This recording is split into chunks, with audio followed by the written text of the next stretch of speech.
ইলহাক বিল কাফেলা, সময় থাকতে সত্যবাদীদের কাফেলায় যুক্ত হয়ে যাও, সময় থাকতে সত্যবাদীদের কাফেলায় যুক্ত হয়ে যাও।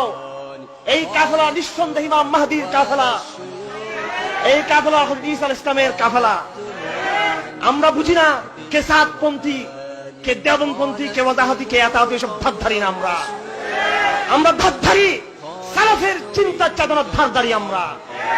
আমরা ধারধারি কোরআন সুন্নাহর সহি মানহাজের ধারধারি। আমাদের কপালে এতাহাদি ট্যাগ নাই, কপালে ওয়াহাবি ট্যাগ নাই। আমরা বুঝি না হেফাজত, বুঝি না জামাত ইসলামী, বুঝি না আমরা অন্য কিছু। আমরা বুঝি সালাফ, আমরা বুঝি সালাফ, আমরা বুঝি সালাফ। এই জন্য সময় থাকতে তোমরাও কাফেলাবদ্ধ হও, নয় ছিটকে পড়বে তোমরা, ছিটকে পড়বে তোমরা। শেষ জামানায় রাসূল বলেছেন দুটি শিবিরে বিভক্ত হয়ে যাবে সবাই, ফুস্তাতুল ঈমান ও ফুস্তাতুন নিফাক। একটি শিবির থাকবে ঈমানের শিবির, আরেকটি খিমা থাকবে মুনাফিকের, নেফাকের শিবির থাকবে, নেফাকের তাবু থাকবে। ফয়সালা নাও কোন শিবিরে, কোন তাবুতে তুমি অবস্থান করবে। তুমি যখন ঈমানের তাবুতে অবস্থান করবে, কিছু পরীক্ষায় তুমি নিক্ষিপ্ত হবে, আশেপাশে তুমি আনসার পাবে না, কিন্তু জেনে রাখো এটা ঈমানের শিবির, ঈমানের তাবু। এটা নেফাকের তাবুতে জনসমর্থন পাবে, মানুষ পাবে, অনেক কিছু পাবে তুমি, কিন্তু সেটা দুলিশাত হয়ে যাবে শেষ পরিণতি যে সেটা ঈমানের ঠিকানা নয়, সেটা নেফাকের ঠিকানা।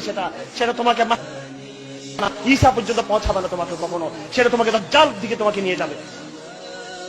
আমার এই কথাগুলো আমার কি আবেগ, ইমোশনের কথা, নাকি মহানবী সাল্লাল্লাহু আলাইহি ওয়াসাল্লাম যে ভবিষ্যৎবাণী করেছেন সেই ভবিষ্যৎবাণীর কথাই আমি আপনাদেরকে বলছি। সেই ভবিষ্যৎবাণীর কথা আব্দুল্লাহ আজ্জাম রাহমাতুল্লাহ তাআলা আলাইহি ডাক দিয়েছিলেন। নাম আবার বলছি আমি, আব্দুল্লাহ আজ্জাম রাহমাতুল্লাহ ডাক দিয়েছেন, ডাক দিয়ে শহীদ হয়ে গেছেন। যারা সত্য কথা বলে কুতুবের মতো শাহাদাত বরণ করে নেই, আব্দুল্লাহ আজ্জামের মতো শাহাদাত বরণ করে নাই, শেখ আবু আব্দুল্লাহ রাহমাতুল্লাহর মতো শাহাদাত বরণ করে নাই, ওই আমিরুল মুমিনিনের মতো যারা সত্য কথা বলে শাহাদাত বরণ করে নাই। আব্দুল্লাহ আজ্জাম ডাক দিয়েছিলেন, আজ তোমাদেরকে সে ডাক দিচ্ছি, বলেন সবাই ইলহাক বিল কাফেলা, ইলহাক বিল কাফেলা, ইলহাক বিল কাফেলা। এসো কাফেলাবদ্ধ হই, এসো কাফেলাবদ্ধ হই, এসো কাফেলাবদ্ধ হই। আল্লাহ